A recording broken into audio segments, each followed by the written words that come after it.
In this video, I will talk about a few trends of the last, or a few developments of the last couple of days in the AI space that will almost certainly make a big impact or be at least relevant in the next 3 to 5 years. First off, we will talk about generative robotics. Second, we will talk about autonomous agents. Third, we will talk about the basically end of prompt engineering. And then I have a little caveat, like the cherry on the cake, to get a feeling for the dimension of speed that we are actually walking or living through. So let's go. First off, as we have this video that is, I don't know, for me at least, it looks like everyone and his or her mother has seen this video already. It's a robot that basically understands what a human is saying, can answer, can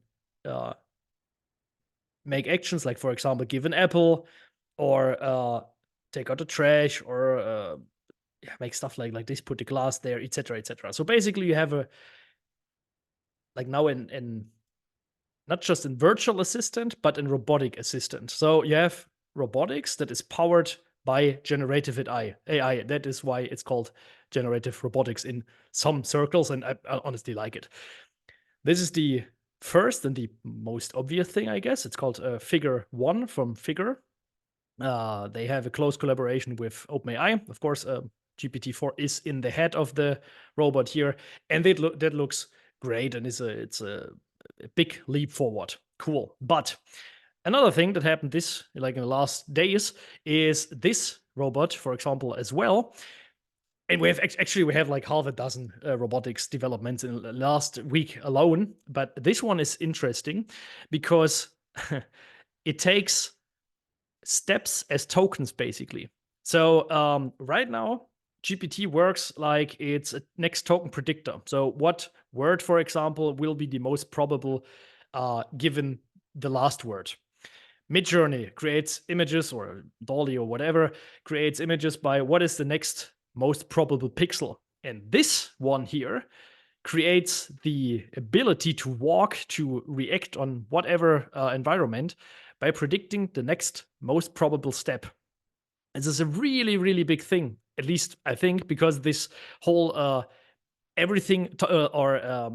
use everything as a token, basically, this whole trend that is going on for the last, I would say, 3 to 6 months or something, at least on the surface, or that you can see something bubbling on the surface, is really interesting, because you basically take the technology of a transformer and use it for everything. So the thing here is, the robot doesn't know how to walk or whatever. It just predicts what is the next most probable step, basically, or calculation. So you don't need to train the robot. You don't need to fine tune it. Blah blah blah. You just need very, very good data, which they took from videos, from motion capturing, from other robots, etc., and can use it. So Figure is impressive, actually, really impressive, no doubt about that. But there are a few parallel developments as well that make this whole generative robotics thing even larger, at least in my mind. So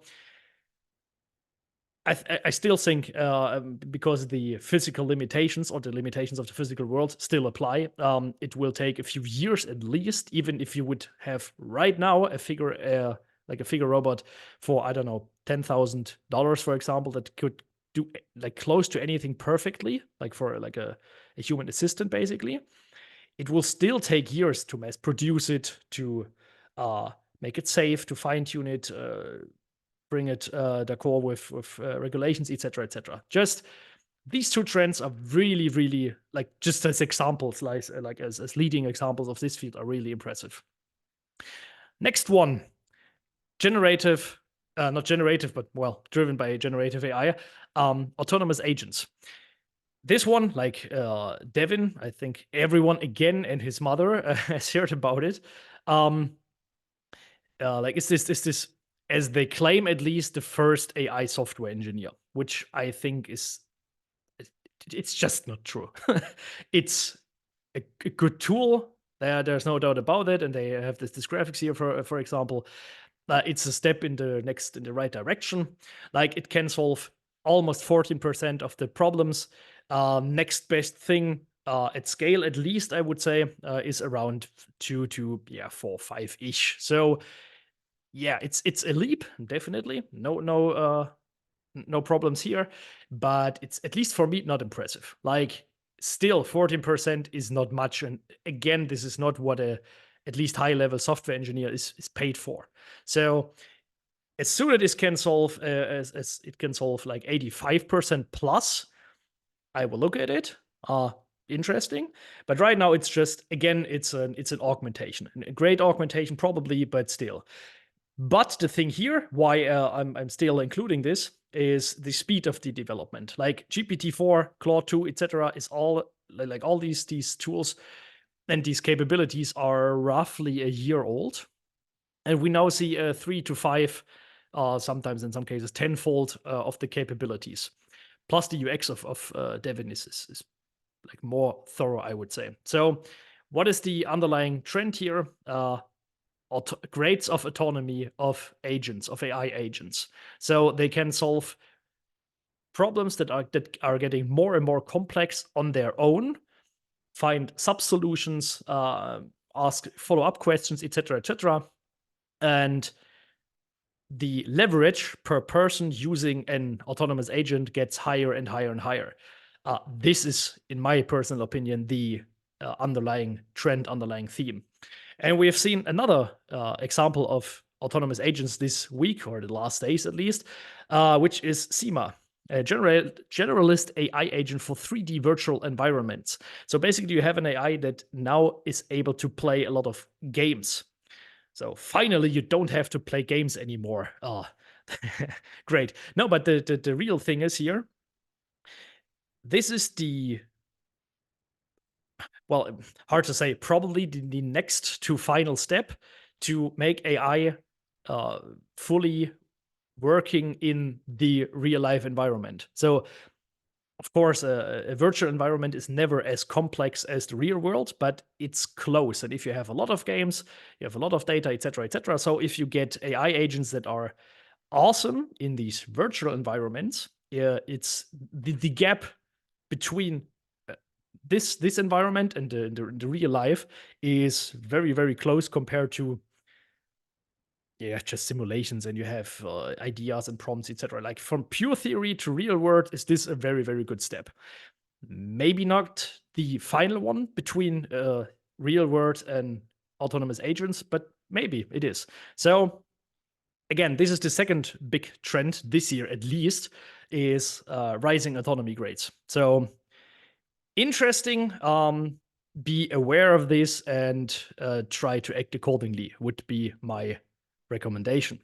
So, third thing, and I love this article from the World Economic Forum, is like almost exactly a year ago, they had this big article, and a lot of newsletters, etc., and outlets and whatever had this basic saying: 3 new and emerging jobs you can get hired for this year.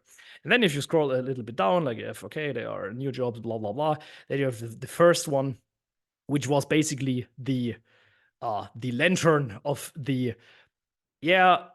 new technology always destroyed some jobs, but always created new jobs. And the prompt engineer was always the favorite example of all of them.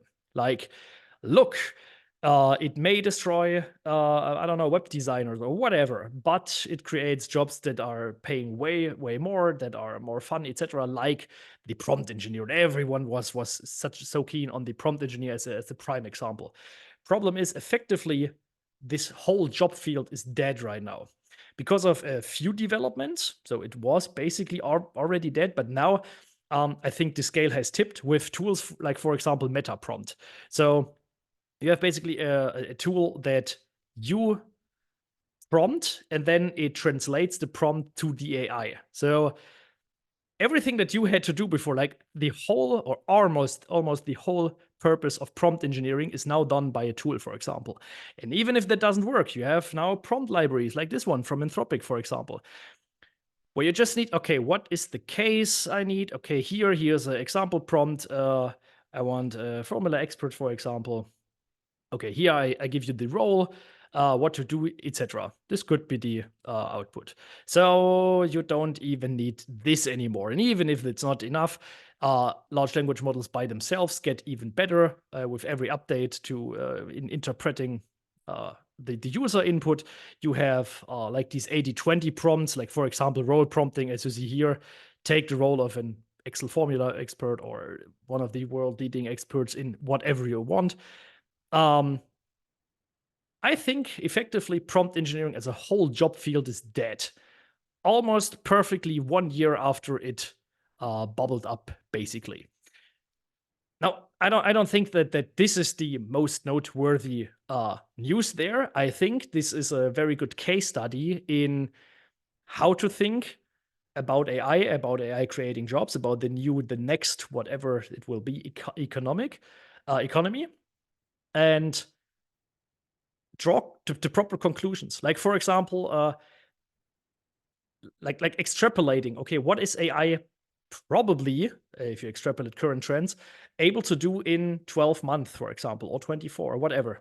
More than 3 years will be pure guesswork, but 6 to 12 months at least would be realistic. And if you see all trends go exactly in the opposite direction as your predictions, maybe you should, I don't know, at least research a little bit more. And with prompt engineering, this is the whole thing. So, what would be a solution for this, for example? Empathy-based jobs. So, if you work with humans and get paid to work with humans, that should be a really, really safe job, for example.